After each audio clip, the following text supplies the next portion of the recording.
We've talked about concept sketching, and now we're going to talk about isometric sketching, which is more technical. To start with, the word isometric is of Greek origin and it means equal measure. Iso is equal and metric is measure. This is an example of a cube sketched in an isometric orientation. The part that has an equal measure is the angle between these three axes. When you look at something isometrically, you can see all three principal axes, the height, the width, and the depth. You can think of this as the y-axis, the x, and the z right here. If we're looking straight at where these three axes meet, we imagine a circle right here. Circle is 360 degrees, but the angles between where the axes meet are divided equally, so they have equal measures. This is 120 degrees, this is 120 degrees, and this is 120 degrees. So together they add up to a circle, 360. Also note that if you drew a horizontal projection line right here, that the width and depth principal axes would be at a 30-degree angle to a horizontal line.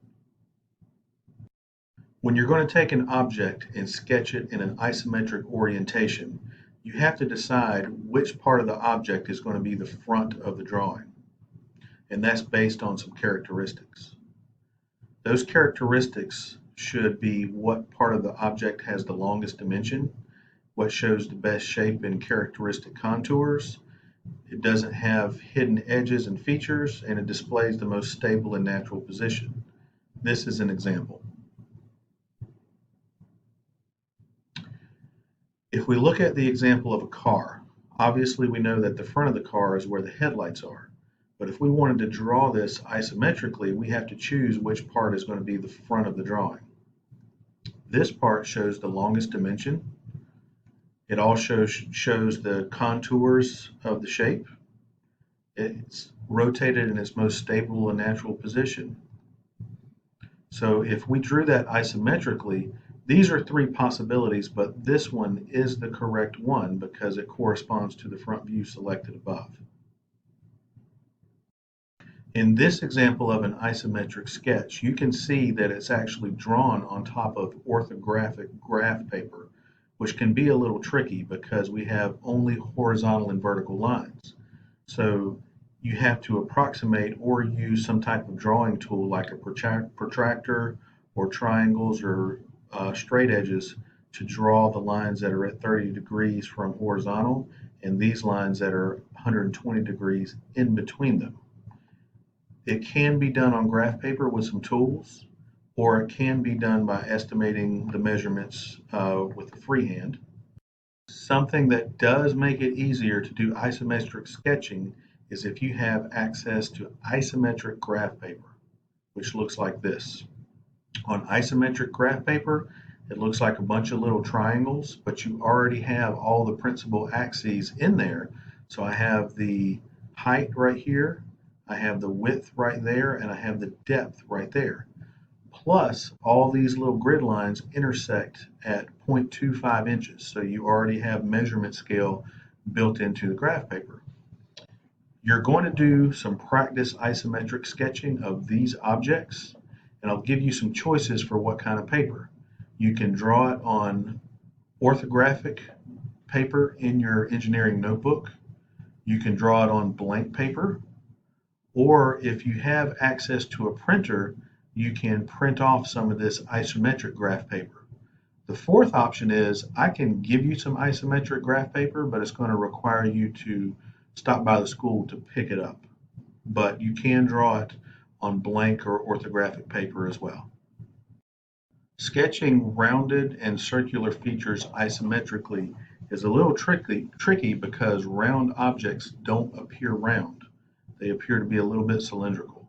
So here's some techniques that can help you draw a circle isometrically. To start with, you would box out where the edges of the circle would meet by making a square, an isometric square, and then bisecting the square by drawing lines from corner to corner that intersect in the middle. The next thing that you would do is find the tangent points of where the circle would touch the edges. So that would, you would bisect each of the sides right there, and then you would make marks that are 2/3 of the distance from the center to the edge. So if this is the center, this is about 2/3 of the way over. This is 2/3, 2/3, 2/3. That is laying out sort of some connecting points to sketch the circle. Once you have that laid out, you can draw 4 separate arcs that connect, starting from this point, tangent right there, touching there, tangent, intersects right there, and it just follows through like that. Then you can go darken in your construction lines. This is how you could draw a cylinder isometrically. I would have another isometric circle down below, and then I would draw the vertical height lines to connect them. And notice how I'm darkening in where there's object lines and just letting the construction lines stay very light. And then you're getting good if you can shade an isometric cylinder to make it look realistic in 3D. So you're going to do isometric sketches of all 5 of these parts. And I realize not everyone has the same materials, measuring instruments, mechanical drawing aids, what type of paper you're drawing on. So do your very best drawing these to scale, but draw them isometrically so that all of your height lines are vertical, and that to the best of your ability, the angles between the principal axes are 120 degrees. And then if you drew a horizontal projection line along here, the angle between that and this depth line is 30 degrees. So you have 5 objects to draw, and I'll link them in the file. Once you have drawn them isometrically, you must also shade the objects to give them a more realistic 3D appearance.